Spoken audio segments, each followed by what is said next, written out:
Jesus Nazareno. Awit at papuri, alay namin sa'yo. Tingin ang dalangin at pagsamo ng bayan mo. Viva po, Jesus Nazareno.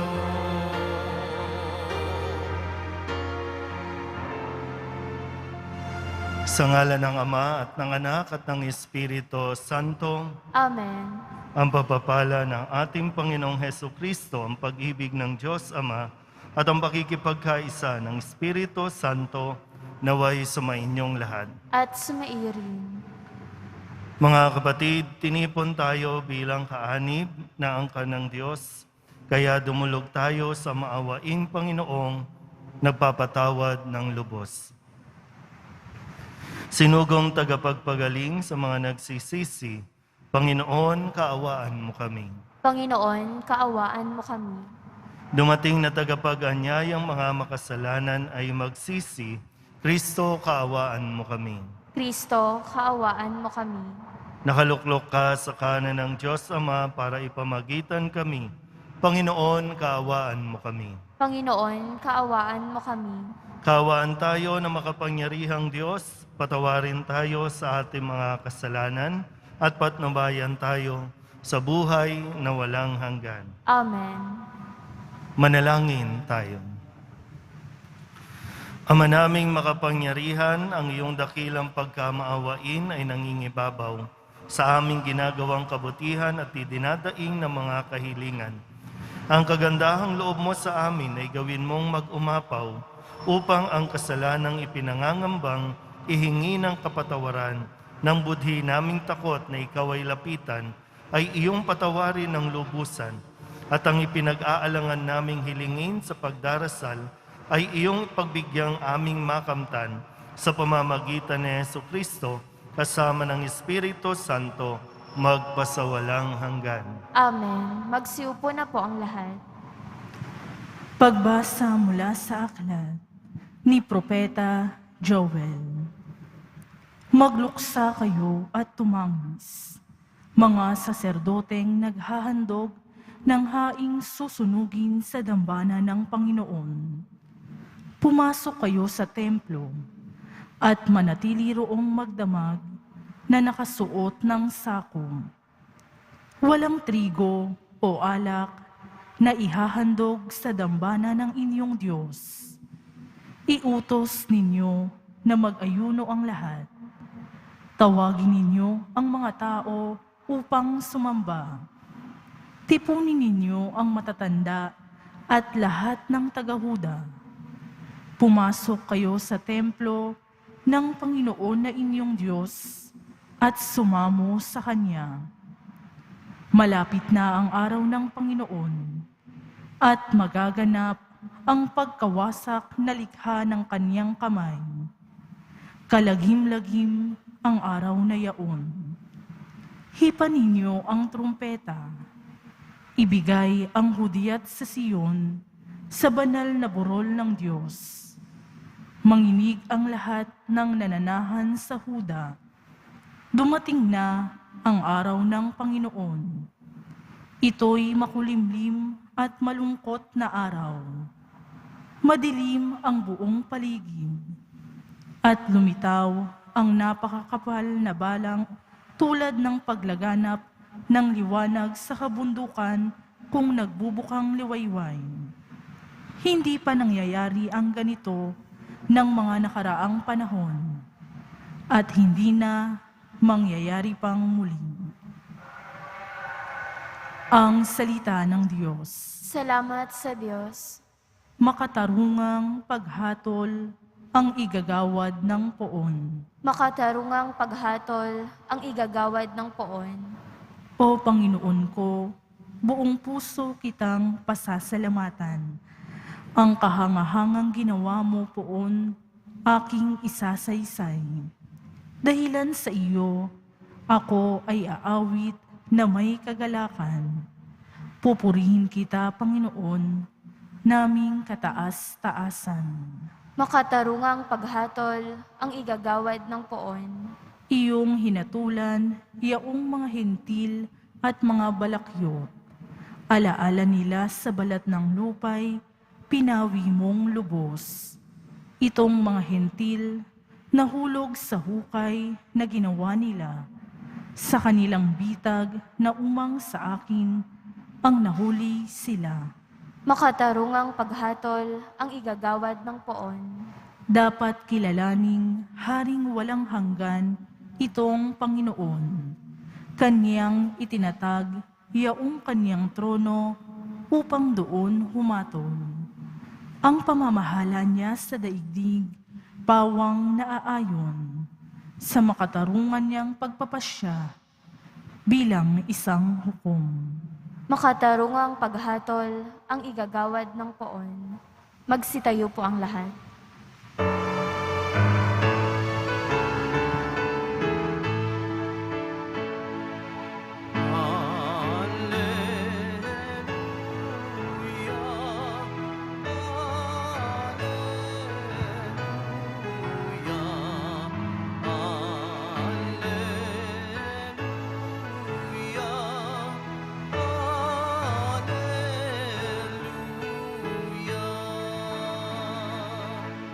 Si Kristo ay itinampok, sa Kanya tayo'y dumulog, kasamaan ay natapos.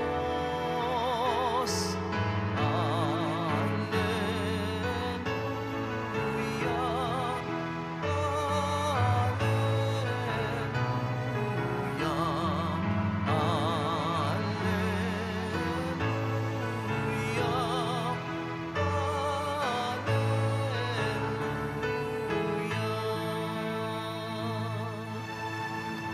Sumainyo ang Panginoon. At sumaiyo rin. Ang mabuting balita ng Panginoon ayon kay San Lucas. Papuri sa iyo, Panginoon. Noong panahong iyon, matapos palayasin ni Jesus ang isang demonyo, nanggilalas sa mga tao.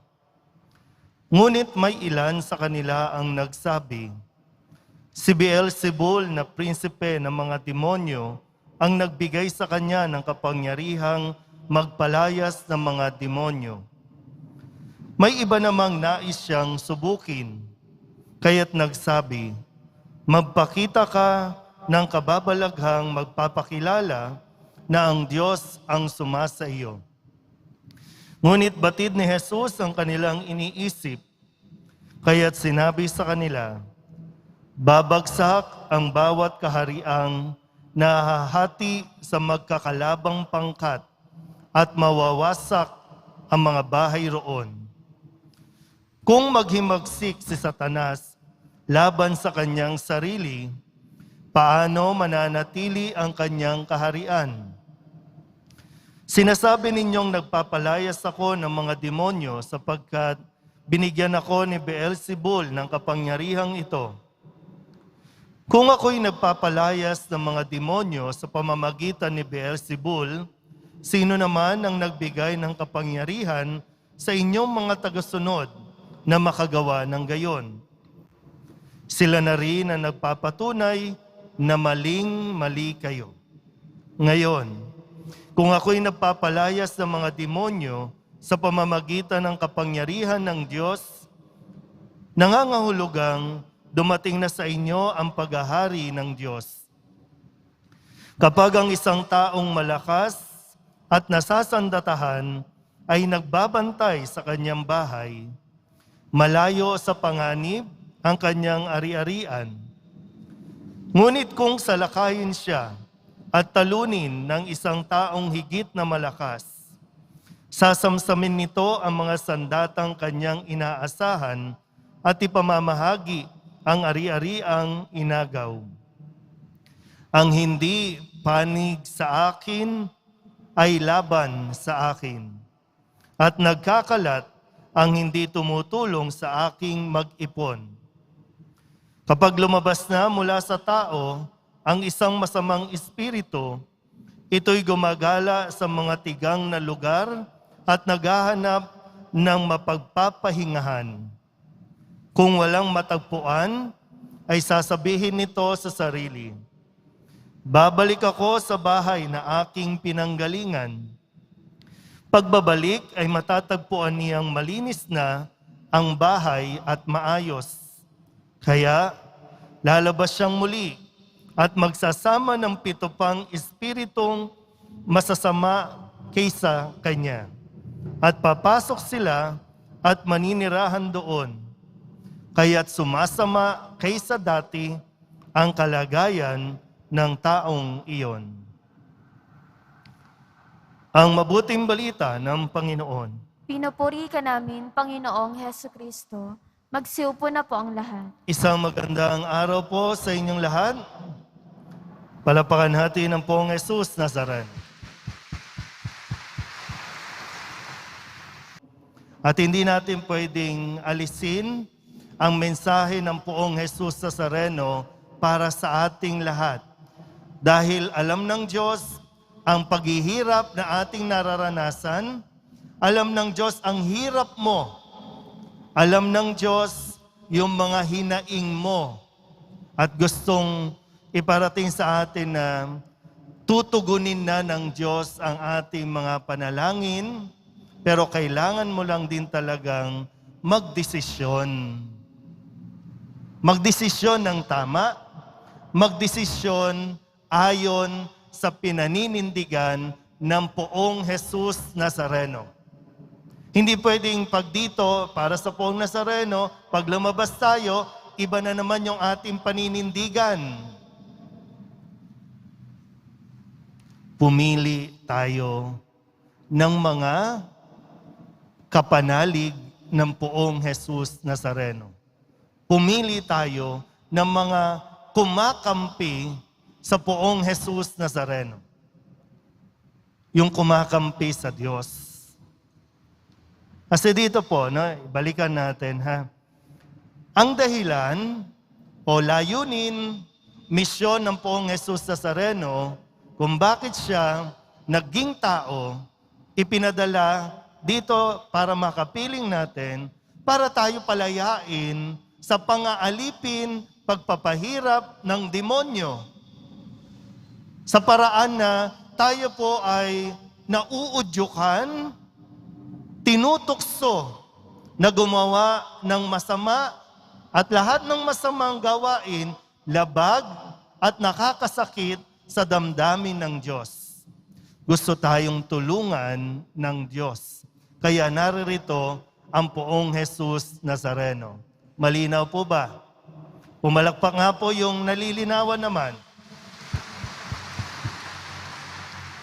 Okay. Pero hindi rin naging madali. Kasi, sabi nga po dito, matapos palayasin ni Jesus ang demonyo, maraming tao na mangha.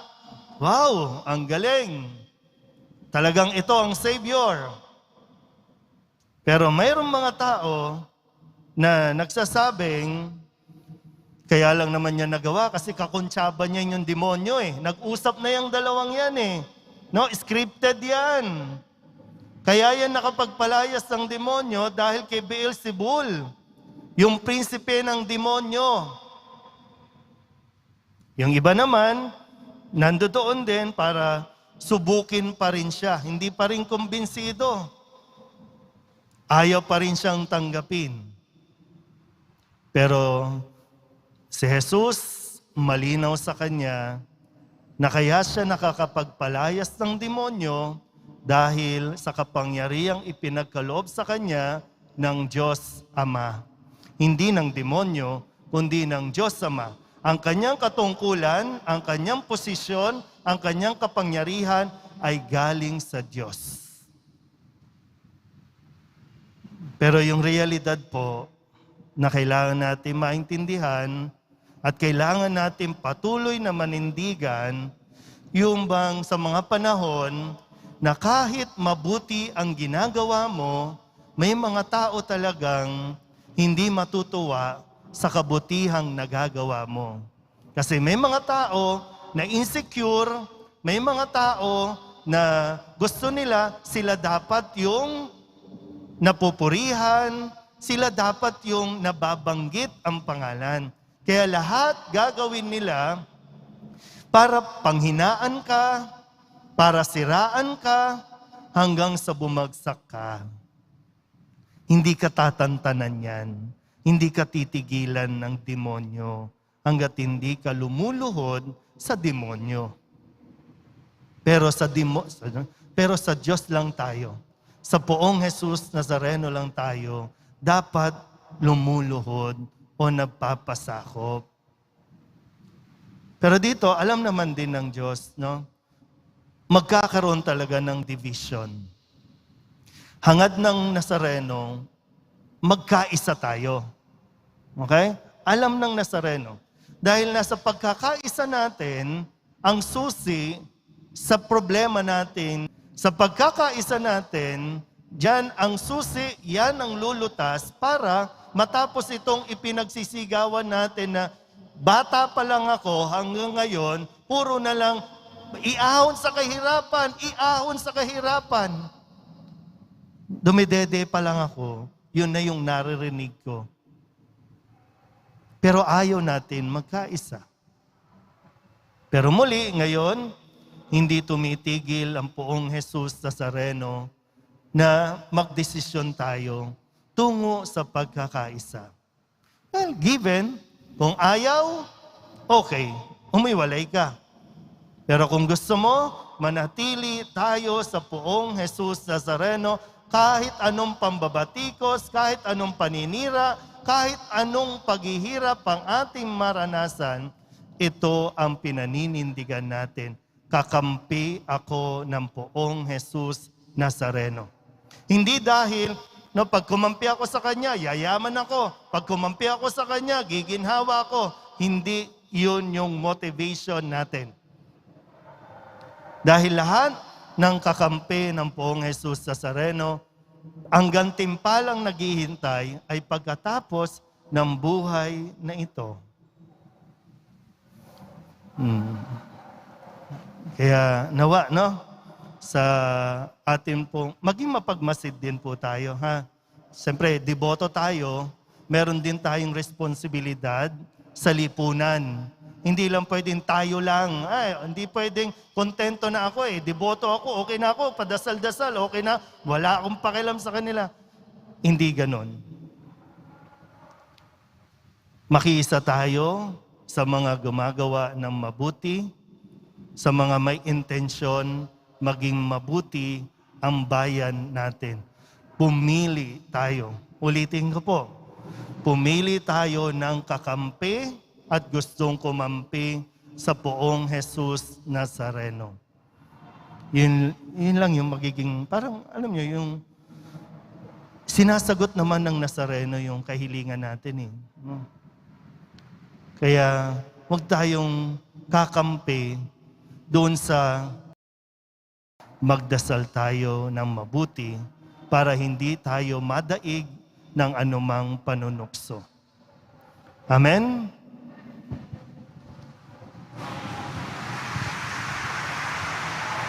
Magsitayo po ang lahat.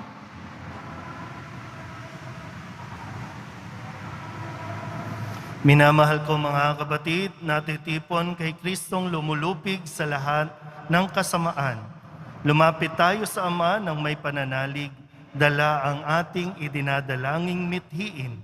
Ang ating pong itutugon, mapagtagumpayan nawa namin ang lahat kay Kristo o Ama. Mapagtagumpayan nawa namin ang lahat kay Kristo o Ama. Ang simbahan, naway mapanibago at magbigay ng tapat na pagsaksi sa mga tamang pinahahalagahan sa buhay upang makatulong na ibangon ang nalugmok na sandaigdigan. Manalangin tayo. Mapagtagumpayan nawa namin ang lahat kay Kristo o Ama. Ang mga Kristiyanong sumasampalataya, naway magkaroon ng tapang na magsalita ng hayagan sa ngalan ni Kristo. Manalangin tayo. Mapagtagumpayan nawa namin ang lahat kay Kristo o Ama. Buong puso nawa nating suportahan ang pagsulong ng katotohanan at labanan ang hindi hayagang impluensya ng kasamaan. Manalangin tayo. Mapagtagumpayan nawa namin ang lahat kay Kristo o Ama. ang mga may sakit at may karamdaman, naway makatanggap ng kasiyahan ng pag-ibig ng Diyos mula sa mga taong nag-aaruga sa kanila. Manalangin tayo. Mapagtagumpayan nawa namin ang lahat kay Kristo, O Ama. Ang mga namayapa, naway tanggapin sa kaganapan ng kaharian ng Diyos. Manalangin tayo. Mapagtagumpayan nawa namin ang lahat kay Kristo, O Ama. Idulog din natin sa Panginoon ang ating mga personal na kahilingan at mga panalangin para sa ating mga pamilya. Ganon din ang lahat ng mga misang pasasalamat, espesyal na intensyon at mga kaluluwa na hinihiling na ipagdasal sa misang ito.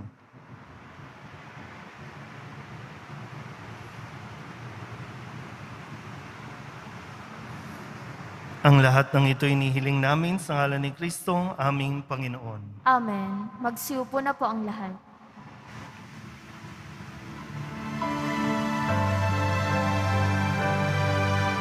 Buong Jesus Nazareno, naririto kami sa harap mo.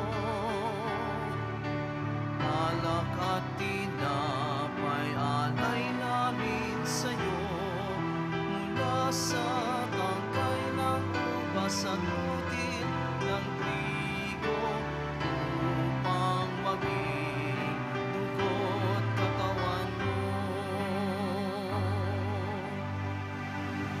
Magsitayo po ang lahat. Manalangin kayo mga kapatid upang paghahain natin ay kalugdan ng Diyos sa mga makapangyarihan. Tanggapin nawa ng Panginoon itong paghahain sa iyong mga kamay, sa kapurihan niya at karangalan, sa ating kapakinabangan at sa buong sambayanan niyang banal. Ama naming lumikha, tanggapin mo ang paghahain ng mga alay na iyong inihabilin at sa pagdiriwang ng dapat naming ganapin ang kabanalan ng iyong pagliligtas naway sumaamin sa pamamagitan ni Jesucristo kasama ng Espiritu Santo magpasawalang hanggan. Amen. Sumainyo ang Panginoon. At sumairin. Itaas sa Diyos ang inyong puso at diwa. Itinaas na namin sa Panginoon. Pasalamatan natin ang Panginoong ating Diyos. Marapat na siya ay pasalamatan. Ama naming makapangyarihan, tunay ngang marapat na ikaw ay aming pasalamatan. Sa iyong paglingap at kagandahang loob, ang tao'y nilikha mo't pinangasiwa sa sansinukob. Sa hangad mong siya'y iwastong lubos, siya'y pinagdusa mo sa kanyang pagtalikod. Sa iyong paggiliw, iyong ipinahintulot na makabalik siya sa pamamagitan ni Kristo Jesus. Kaya kaysa ng mga anghel na nagsisiawit ng papuri sa iyo, nang walang humpay sa kalangitan, kami nagbubunyi sa iyong kadakilaan.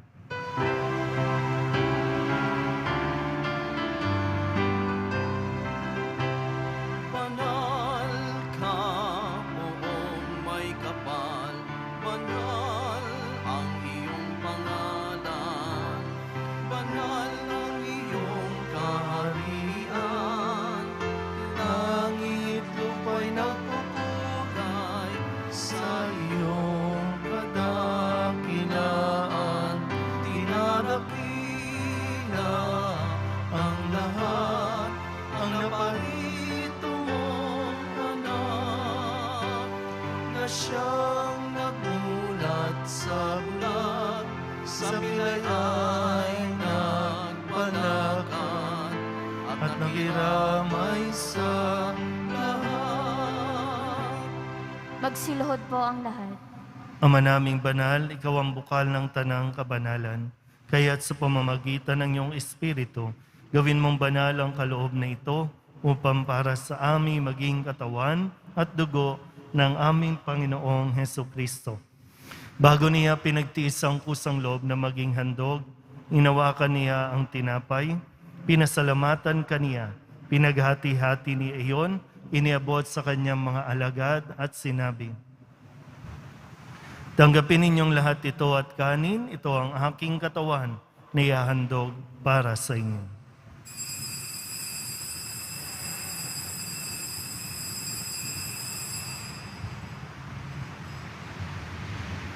Gayun din naman nang matapos ang hapunan, hinawakan niya ang kalis, muli kaniyang pinasalamatan. Iniabot niya ang kalis sa kanyang mga alagan at sinabi, Tanggapin ninyong lahat ito at inumin. Ito ang kalis ng aking dugo, ng bago at walang hanggang tipan. Ang aking dugo na ibubuhos para sa inyo at para sa lahat, sa ikapagpapatawad ng mga kasalanan. Gawin ninyo ito sa pag-alaala sa akin.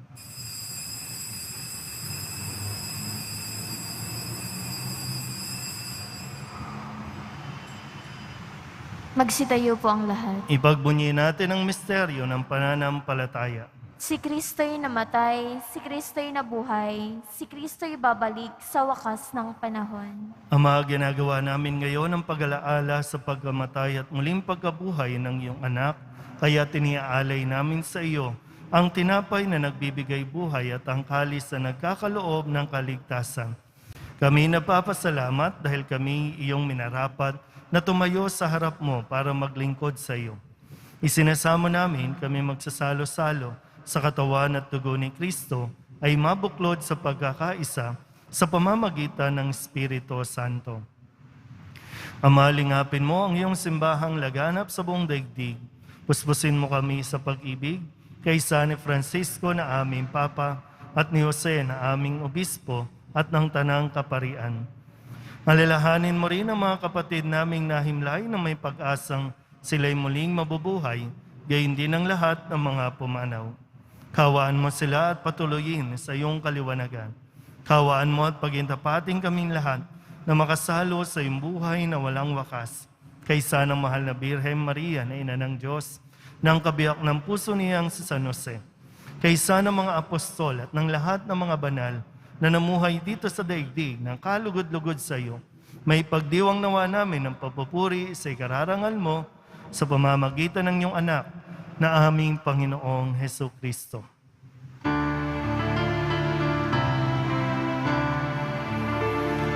Sa pamamagitan ni Kristo, kasama niya at sa Kanya, ang lahat ng parangal at papuri ay sa iyo, Diyos Ama, makapangyarihan, kasama ng Espiritu Santo, magpasawalang hanggan.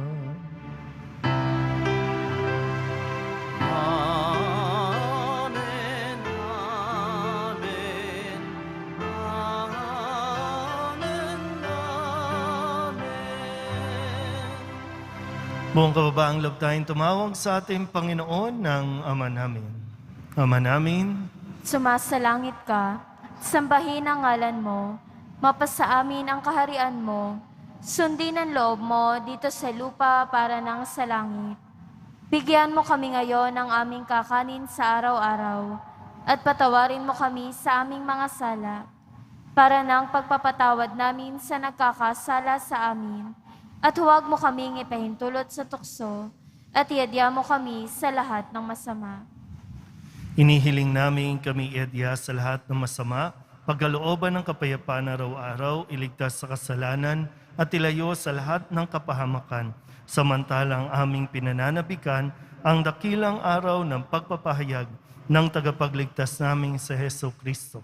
Sapagkat iyo ang kaharian, at ang kapangyarihan, at ang kapurihan, magpakailanman. Amen. Panginoong Hesus Kristo, sinabi mo sa iyong mga apostol, kapayapaan ang iniiwan ko sa inyo, ang aking kapayapaan ang binibigay ko sa inyo.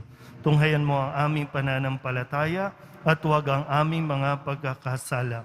Pagkalooban mo kami ng kapayapaan at pagkakaisa ayon sa iyong kalooban, kasama ng Espiritu Santo, magpasawalang hanggan. Amen. Ang kapayapaan ng Panginoon ay laging sumainyo. At sumaiyo rin. Magbigayan po tayo ng kapayapaan sa isa't isa.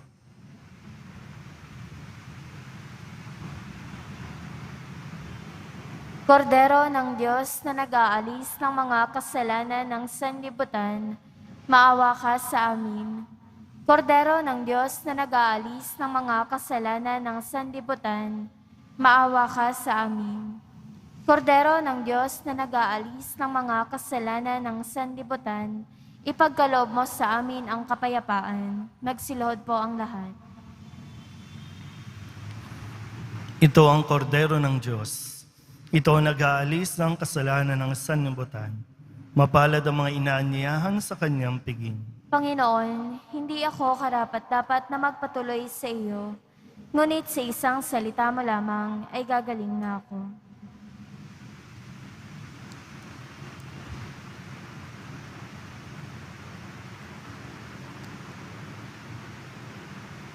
Katawan ni Kristo, Amen.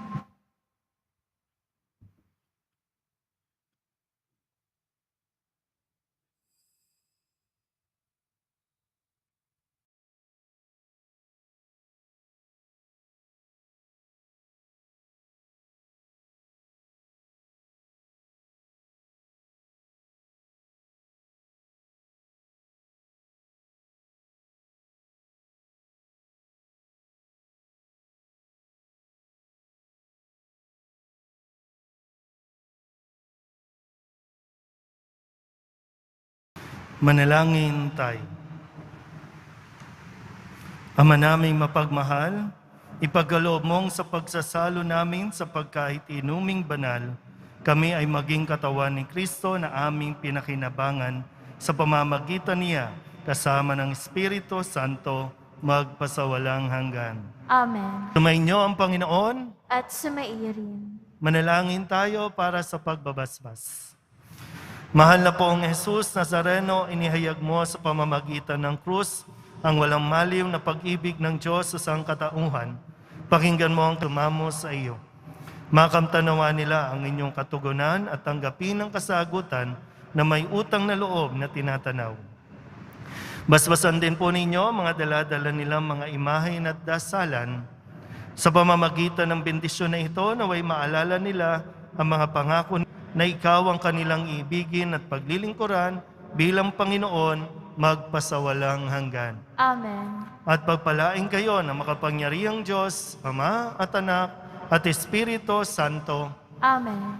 Pumayo kayong taglayang kapayapaan ng poong Jesus Nazareno. Salamat sa Diyos. Magandang araw po.